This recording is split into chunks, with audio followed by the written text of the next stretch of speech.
네가 감히 맞서는 거야? 저는 오늘부로 그만두겠습니다. 새벽 3시 떡가게의 모든 것이 축축하게 가라앉은 시간. 서수진은 화상 흉터가 남은 손바닥을 뜨거운 스테인리스 찜기 표면에 가만히 대보았다. 창밖의 자욱한 안개를 통해 오늘 쌀가루가 머금어야 할 정확한 수분 함량을 계산하고 있었다. 바로 그때 굳게 닫혀있던 금속 셔터가 요란한 소리를 내며 위로 말려 올라갔다. 아찔한 높이에 명품 구두를 신은 문미영이 떡가루가 희끗하게 날리는 작업대 위로 법원 직인이 찍힌 서류 한 장을 던졌다.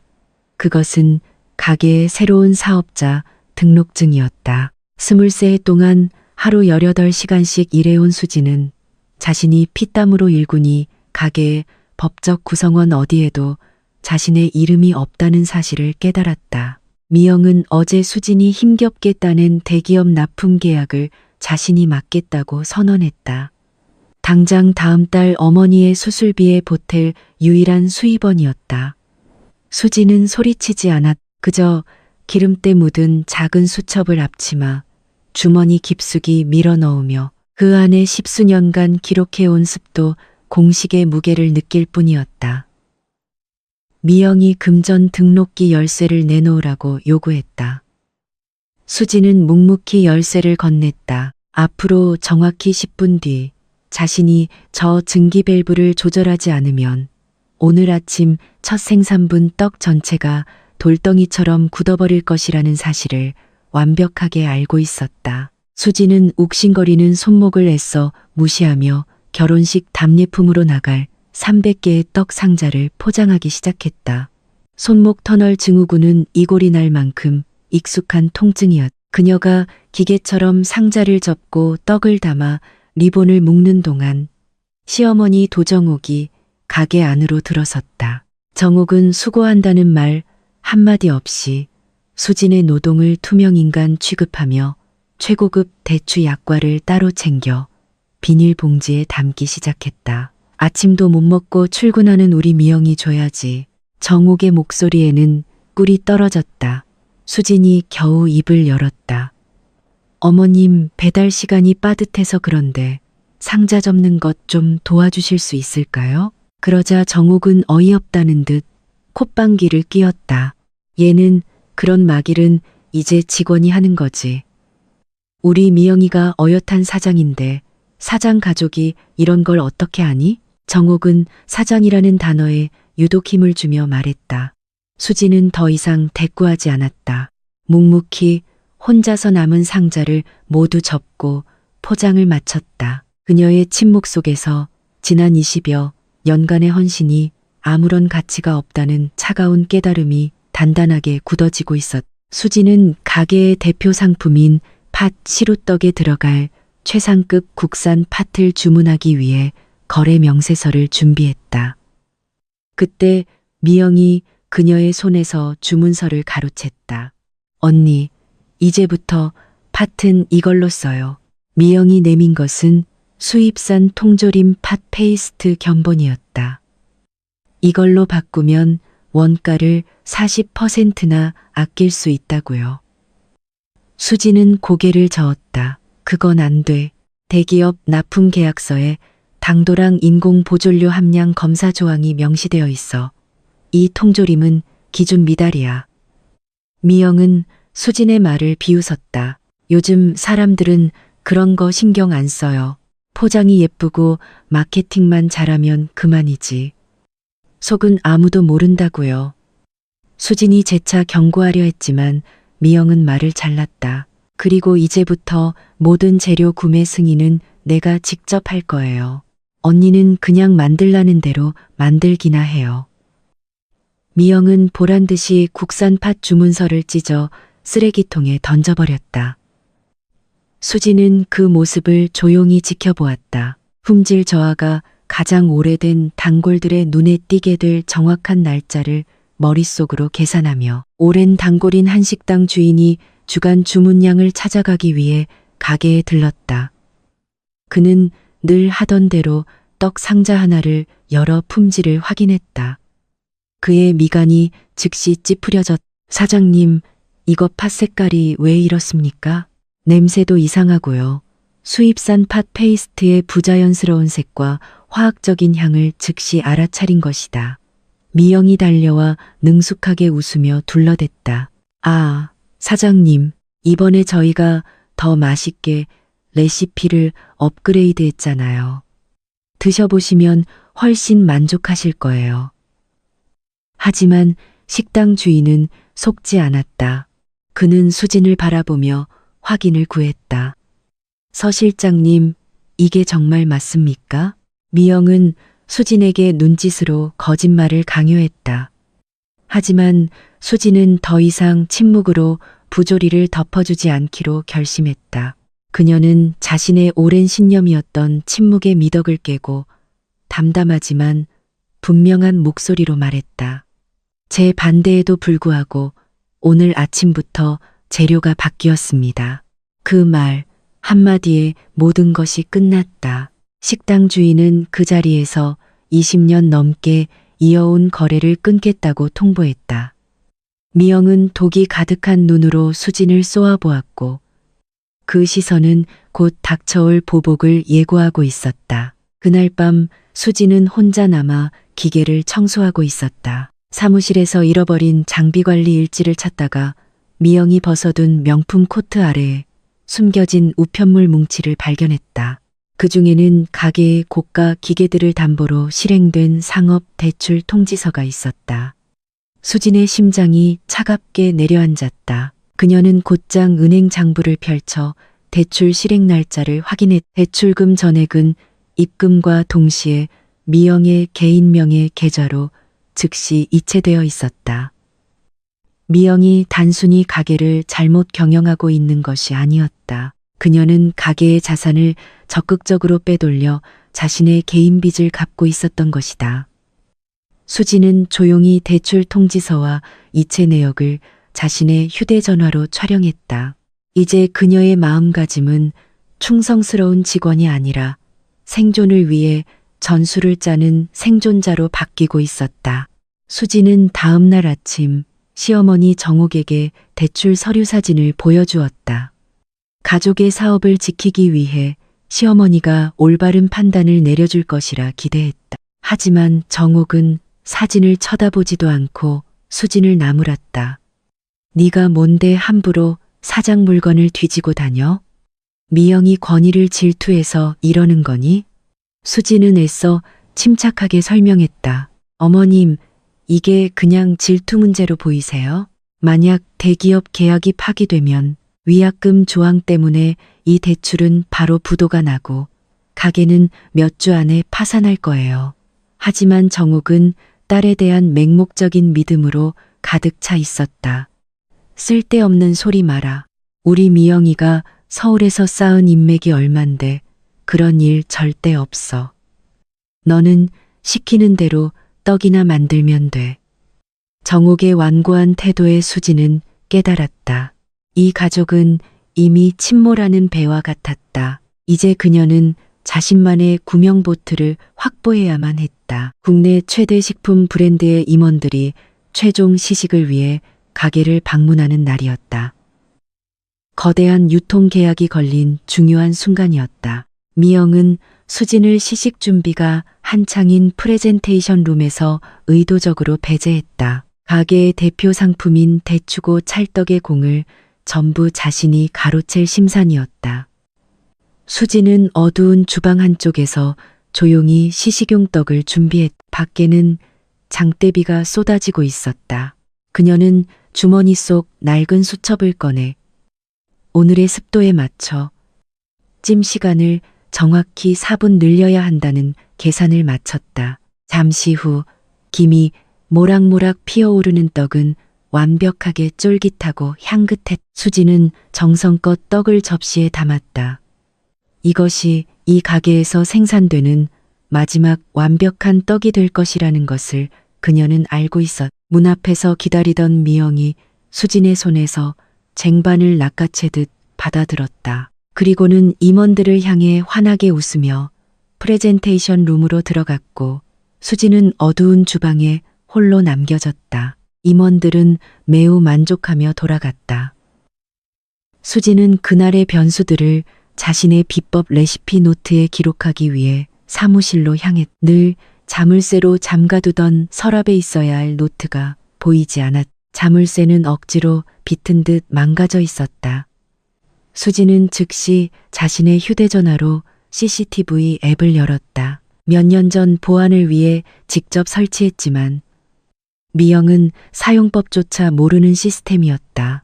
영상 속에는 미영이 레시피 노트에 모든 페이지를 촬영한 뒤 그 사진 파일을 경쟁업체 관계자로 보이는 남자에게 넘기는 장면이 고스란히 담겨 있었다.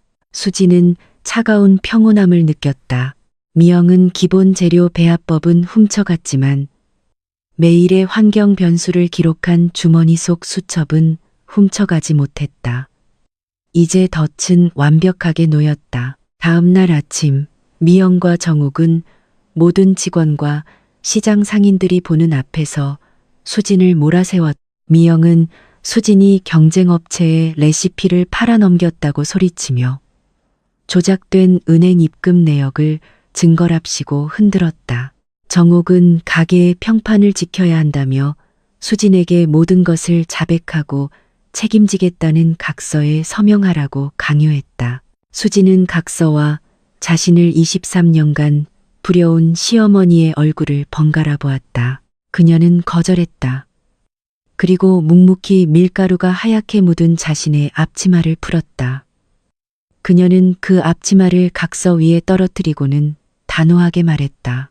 저는 오늘부로 그만두겠습니다. 수지는 그대로 시장을 걸어나갔다. 그녀는 이제 직업이 없었다. 하지만 그녀의 머릿속과 주머니 속에는 이 가게의 진정한 운영 노하우가 고스란히 담겨 있었다. 당장 어머니의 병원비를 마련해야 했다.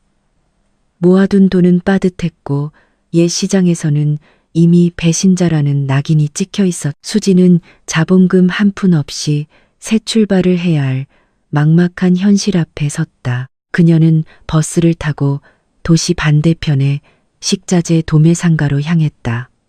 그리고 20년 넘게 거래해온 쌀 도매업체 사장을 찾아갔다. 그녀의 까다로운 품질 기준을 누구보다 잘 아는 사람이었다. 사장은 수진의 사정을 듣고는 잠시 고민하더니 창고 뒤편에 안 쓰는 작은 작업 공간을 내주겠다고 제안했다. 여기서 만든 떡 매출의 일부를 월세 대신 받는 걸로 합시다. 서 실장님 솜씨면 뭘 해도 될 겁니다. 수지는 고개 숙여 감사 인사를 전했다. 녹슨 조리대와 먼지 쌓인 기계들을 마주한 그녀의 손이 다시금 정밀하고 목적 있는 움직임으로 살아나기 시작했다. 미영은 훔친 레시피를 이용해 대기업의 첫 대량 주문을 소화하려 했다. 하필 그날은 건조한 바람이 세차게 부는 날이었다. 미영은 레시피에 적힌 대로 정확하게 계량했지만 그날의 습도에 맞춰 수분 비율을 8% 더 늘려야 한다는 사실은 알지 못했다. 기계는 멀쩡하게 떡을 뽑아냈지만 포장을 시작한 지 3시간도 채 되지 않아 떡의 표면이 거북이 등껍질처럼 쩍쩍 갈라지기 시작했다. 식감은 고무처럼 질겨졌다. 미영은 품질보다 납품 기한을 맞추는 것이 우선이라며 직원들에게 불량품을 그대로 포장하라고 소리쳤다. 그날 저녁 수진에게 전 직장 동료로부터 전화가 걸려왔다. 동료는 잔뜩 겁에 질린 목소리로 오늘 있었던 일을 털어놓았다. 실장님, 떡이 전부 돌덩이가 됐어요. 그런데 문 사장이 그냥 출고시켜버렸어요.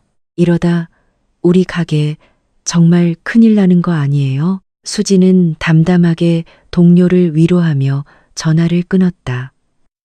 배송 트럭이 이미 타협된 품질의 제품을 싣고 떠났다는 것은 그 가게의 운명이 봉인되었음을 의미했다. 수지는 미영 때문에 거래가 끊겼던 웨딩홀 업체를 찾아갔다.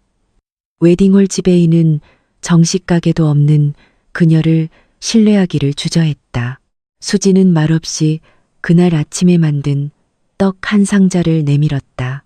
그날의 습도에 맞춰 완벽하게 제조된 떡이었다. 지배인님, 떡의 식감은 과학입니다. 쌀의 품종, 도정일, 그리고 그날의 온도와 습도에 따라 수분 함량이 달라져야 합니다. 그녀의 설명에는 20년 넘는 세월의 데이터가 녹아 있었다. 지배인은 떡 한 조각을 맛보자마자 그 차이를 즉시 알아차렸다.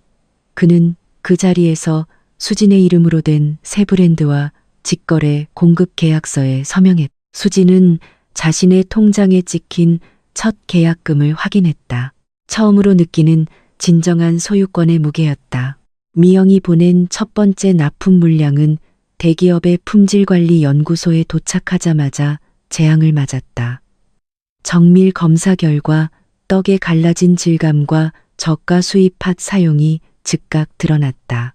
이는 계약서에 명시된 프리미엄 원료 조항을 정면으로 위반하는 것이었다. 기업은 즉시 대금 지급을 중단하고 납품된 물량 전량을 반품 조치했다. 그리고 계약 위반에 따른 막대한 위약금이 적힌 공식 통지서를 팩스로 보내왔다. 팩스 용지를 받아든 미영의 얼굴이 하얗게 질렸다.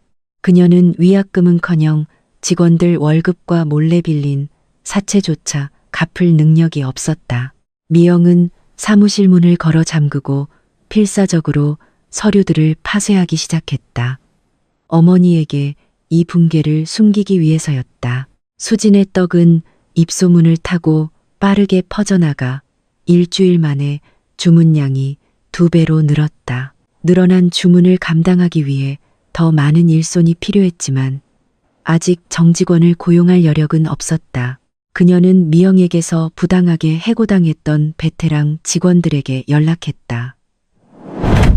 그리고 고정된 월급 대신 수익을 공유하는 파트너십 모델을 제안했다. 오랜 경력의 직원들은 수진의 제안을 흔쾌히 받아들였다. 그들의 속도와 전문성이 더해지자 창고 구석의 작은 주방은 순식간에 고효율 생산 라인으로 변모했다. 수진은 땀 흘리며 일하는 팀원들을 바라보았다. 진정한 권위는 등기부등본의 이름이 아니라 실력과 존중에서 나온다는 것을 깨닫고 있었다. 수진은 옛 시장의 다른 상인에게 빌렸던 소액의 돈을 갚기 위해 일부러 그곳을 찾았다. 그녀의 눈에 예전 가게의 모습이 들어왔다. 불이 절반은 꺼져 있었고 가게의 핵심인 앞줄기는 시커먼 연기를 내뿜으며 멈춰서 있었다. 가게 앞에는 시어머니 정욱이 망연자실한 표정으로 서 있었고 상한 떡에 대해 환불을 요구하는 소매 손님들의 고성이 오갔다. 정욱은 길 건너편의 수진을 발견했다. 그녀는 수진이 예전처럼 달려와 이 모든 난장판을 수습해 주리라 기대하는 눈치였다. 하지만 수진은 그저 돈을 빌려줬던 이웃 상인에게 정중히 허리 숙여 인사하고는 뒤돌아 조용히 그 자리를 떠났다. 정욱이 홀로 그 혼돈을 마주하도록 내버려둔 채 법의 함정은 생각보다 빨리 닫혔다. 미영에게서 레시피를 사들였던 경쟁업체가 대기업으로부터 지적재산권 침해로 고소를 당한 것이다. 궁지에 몰린 경쟁업체는 미영을 방패막이로 내세웠다. 그들은 미영이 먼저 접근해 레시피를 팔았다는 이메일 증거를 경찰에 전부 제출했다. 며칠 후 수사관들이 가게를 덮쳐 미영의 컴퓨터와 회계 장부를 압수했다. 정욱은 경찰이 기업 스파이 행위와 사기 혐의에 대해 설명하는 것을 들으며 공포에 질려갔다. 미영은 뒷문으로 도망치려 했지만 대기하고 있던 다른 수사관들에게 붙잡혔다. 그녀가 걸치고 있던 명품 옷들은 완전히 그 빛을 잃고 초라해 보였다. 대기업 임원들은 결국 수소문 끝에 수진을 찾아냈다. 그들이 원했던 제품의 진정한 설계자가 그녀였음을 깨달은 것이다. 그들은 옛 가게의 산업용 장비 없이도 수진이 품질의 일관성을 유지할 수 있다는 증거를 요구했다. 수진은 말없이 기름때 묻은 자신의 작은 수첩을 회의실 테이블 위에 올려놓았다. 그리고 매일의 환경 변수에 맞춰 증기와 수분 비율을 조절하는 자신만의 알고리즘을 담담하게 설명했다. 임원들은 그 과학적인 정밀함에 놀라움을 금치 못했다. 그들은 옛 가게를 완전히 배제하고 수진에게 직접 공급 계약을 제안했다. 수진은 자신의 이름 석자가 선명하게 적힌 계약서에 서명해 그녀의 경제적 미래와 직업적 독립이 확보되는 순간이었다. 은행은 미영이 몰래 낸 대출금의 연체를 이유로 가게에 대한 최종 압류 통지서를 발부했다. 시장 상인회 회장이 안타까운 소식이라며 수진에게 전화를 걸어왔다. 정옥은 자신의 개인 예금을 동원해 이를 막아보려 했지만 그 통장들 역시 미영이 이미 오래전에 전부 빼내간 뒤였다. 정옥은 불 꺼진 텅 빈 작업장에서 고장난 기계들과 미납 고지서들에 둘러싸여 앉아 있었다. 그녀는 마침내 혈연이 능력과 동의어가 아니며 자신의 맹목적인 편애가 남편이 평생을 바쳐 이룬 유산을 완전히 파괴했음을 깨달았다. 정옥은 산산조각 난 자존심을 끌어모아 떨리는 손으로 수진에게 전화를 걸었다. 며칠 후 초췌한 모습의 정옥이 수진의 새 작업장으로 찾아왔다. 그녀는 수진의 손을 붙잡고 애원했다.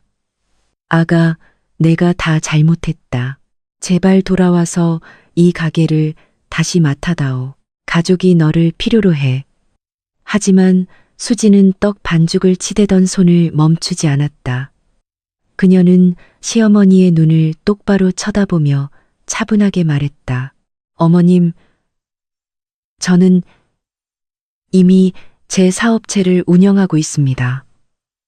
파산한 가게를 살리는 데에는 아무런 관심이 없습니다. 정옥은 마지막 수단으로 죄책감을 자극하려 했다. 우리가 함께한 23년의 세월이 있지 않니? 수진이 마침내 손을 멈추고 대답했다. 그 23년은 무급 노동이었습니다. 저는 이제야 제 노동에 대한 정당한 시장 가치를 받고 있고요. 정옥은 더 이상 아무 말도 할 수 없었다. 수진이 더 이상 순종적인 며느리가 아니라 자신과 동등하거나 혹은 그 이상의 힘을 가진 사업 경쟁자라는 사실을 뼈저리게 깨달았을 뿐이었다. 은행의 공매 공고가 나자 옛 가게는 공개 경매에 붙여졌다. 가게가 있던 시장목이 좋았기 때문에 허름한 건물을 헐고 새 상가를 지으려는 개발업자들이 몇몇 참여했다. 그들이 가게를 낙찰받는다면 수진의 노동의 역사가 담긴 공간은 완전히 사라지게 될 터였다. 수진도 경매에 참석했. 그녀는 대기업에서 받은 계약금 일부를 인출해왔. 경매가 시작되고 개발업자들이 호가를 올리기 시작했다. 수진은 잠자코 기다리다가 그들의 기세가 한풀 꺾이는 시점에 계산된 금액을 불렀다. 개발업자들은 고장난 채 방치된 떡 기계들의 가치를 전혀 몰랐기에 그 이상을 부르기를 주저했다. 결국 경매봉이 3번 내리쳐지고 수진은 원래 시세의 절반도 안 되는 가격에 가게를 낙찰받았다. 마침내 수진은 그 가게의 등기부등본에 자신의 이름을 올리게 되었다. 수진이 옛 가게의 셔터를 열었다. 공간은 그녀가 떠났을 때와 똑같았지만 실패의 먼지가 두껍게 내려앉아 있었다. 미영이 망쳐놓은 딱딱한 반죽 덩어리가 여전히 주력 압출기 안에 들러붙어 썩어가고 있었다. 수진은 익숙하게 자신의 연장 가방을 열었다. 그녀는 기계를 해체하고 썩은 반죽을 긁어내고 막힌 증기압력 밸브를 재조정했다. 모든 정비를 마친 그녀가 스위치를 올리자 기계는 거짓말처럼 완벽한 소리를 내며 부드럽게 작동하기 시작했다. 바로 그때 그녀가 새로 고용한 베테랑 직원들이 그녀의 등 뒤로 들어서며 일할 준비를 마쳤다. 가게는 가족의 정이 아니라 순수한 기술적 역량에 의해 부활했. 보석으로 풀려나 파산 절차를 밟고 있던 미영이 가게로 쳐들어왔다. 그녀는 여전히 이곳이 자기 가족의 유산이라며 수익의 일부를 내놓으라고 악을 썼다. 시장 상인들 앞에서 망신을 주겠다며 으름장을 놓았다. 수지는 언성을 높이지 않았다. 그녀는 조용히 경매 낙찰 서류와 지적재산권 절도에 대한 경찰 조사 보고서를 미영의 눈앞에 내밀었다. 문미영 씨, 당신은 지금 사유재산을 무단 침입한 겁니다. 그 순간 예전에는 수진이 해고당하는 것을 그저 지켜보기만 했던 시장 상인들이 수진의 편에 섰다. 그들은 말없이 수진의 가게 입구를 둘러싸며 미영이 들어오지 못하도록 물리적인 벽을 만들어 주었다. 미영은 자신을 외면하는 세상 앞에서 완전히 무력해진 채 혼자서 자신의 행동이 불러온 법적 결과를 마주하기 위해 쓸쓸히 발길을 돌려야 했다. 집도 절도 없어진 정옥은 갈 곳이 없었다. 그녀가 20년 넘게 학대한 며느리에게 어떻게 해야 할지 결정하는 것은 이제 온전히 수진의 몫이었다. 며칠 후 수진은 정옥에게 일자리를 제안했다. 사장도 시어머니도 아닌 최저 시급을 받는 상자 접기 직원 자리였다. 모든 것을 잃고 남루해진 정옥은 그 제안을 받아들였다. 그녀는 다른 직원들과 똑같은 앞치마를 두르고 가게 구석 테이블에 앉아 묵묵히 상자를 접었다.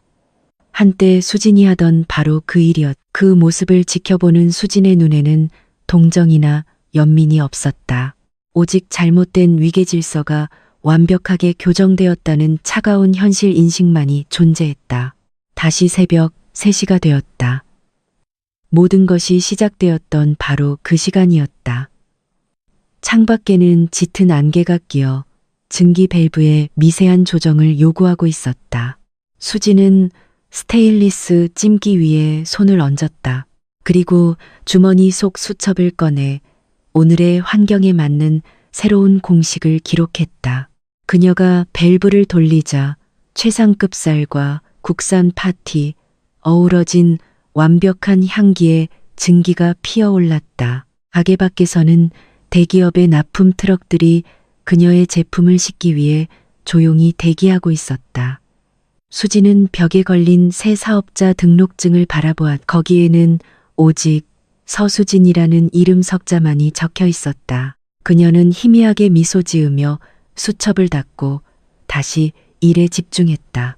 6개월 후 수지는 제2생산 공장 설립을 위한 건축 설계 도면을 검토하고 있었다. 그때 과거 미영에게 부실 대출을 내주었던 은행의 지점장이 찾아와 그녀에게 최우대 조건의 확장 자금 대출을 제안했다. 수지는 날카로운 눈으로 대출 약관을 꼼꼼히 살폈다.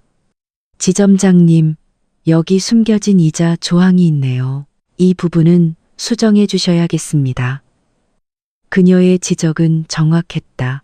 지점장은 그녀가 더 이상 어수룩한 기술자가 아니라 노련한 최고 경영자라는 것을 깨닫고는 즉시 사과하며 약관을 수정했다. 수지는 흉터가 남은 손으로 자신 있게 서류에 서명했다. 그 손은 더 이상 고된 노동의 상징이 아니라 성공적인 사업을 이끄는 권위의 상징이 되어 있었다. 수지는 새로운 공급업체와 미팅을 위해 차를 몰고 가던 중 지방법원 앞을 지나게 되었다. 그녀는 법원에서 걸어 나오는 미영을 보았다. 명품 옷은 온데간데 없고 기업 사기 혐의로 실형을 선고받은 뒤에 탈진한 모습이었다. 수지는 차를 세우지도 창문을 내려 조롱하지도 않았다. 그녀는 그저 원인과 결과라는 세상의 법칙이 구현되는 현실을 조용히 관찰할 뿐이었다. 미영은 버스 정류장 의자에 힘없이 앉아 있었다. 한때 자신이 장악하려 했던 업계에서 완벽하게 지워진 채였다. 수지는 다시 전방을 주시하며 다음 미팅 장소로 향했다. 가게의 하루 일과가 끝나갈 무렵이었다. 수지는 매장 전체를 둘러보고 있었다. 구석에서 정옥이 무거운 상자 더미를 힘겹게 들어 올리려 애쓰고 있었다. 수지는 직접 가서 도와주는 대신 젊은 직원에게 신호를 보내 정옥을 돕게 했다. 그것은 가족의 도리가 아닌 직장 내 안전수칙의 이행이었다. 젊은 직원의 도움을 받은 정옥은 그에게 가볍게 고개를 숙여 감사를 표했. 잠시 후 그녀는 다른 직원들처럼 자신의 사원증으로 퇴근 시간을 기록하고 주급이 든 봉투를 받아들었다. 그 안에는 그녀가 일한 만큼의 정확한 가치만이 들어 있었다. 그 이상도 그 이하도 아니었다. 모든 직원이 퇴근하고 깨끗하게 정돈된 가게의 수지는 홀로 남았다. 고요함 속에서 기계들이 기분 좋게 우문거렸다. 그녀는 손목에서 익숙한 통증을 느꼈다. 그것은 지난 23년간의 헛된 희생이 남긴 영원한 흔적이었다.